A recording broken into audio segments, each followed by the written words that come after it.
The balls are in China's court, he said in an interview with CNN chief business correspondent Christine Romans. To date, the United States has imposed tariffs on $250 billion of Chinese goods, roughly half the value of all Chinese goods sold to the United States last year. Trump has said he will increase the tariff rate from 10% to 25% on most of those imports by the end of the year if China doesn't agree to change its trade practices.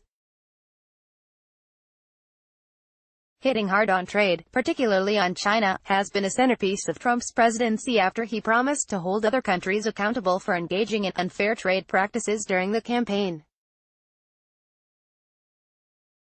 He's pushed forward with more tariffs even though he's met repeatedly with Chinese President Xi Jinping and at one point said he didn't blame China for taking advantage of the differences between the way the two do business.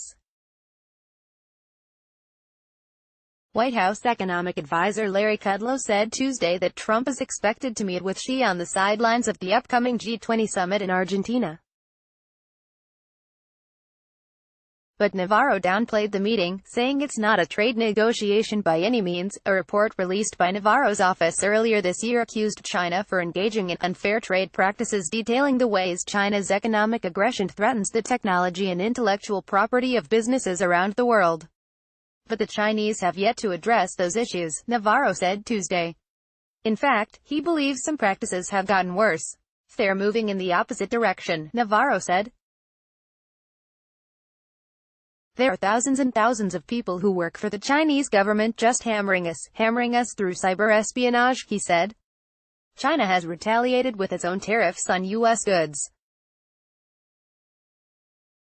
But it imports far less from the United States than it exports back, and is running out of new products to target. Beijing could try other measures to escalate the trade war, including charging even higher tariffs, imposing import quotas, restricting Chinese citizens' travel to the United States for study and tourism, and slashing taxes for companies affected by the tariffs.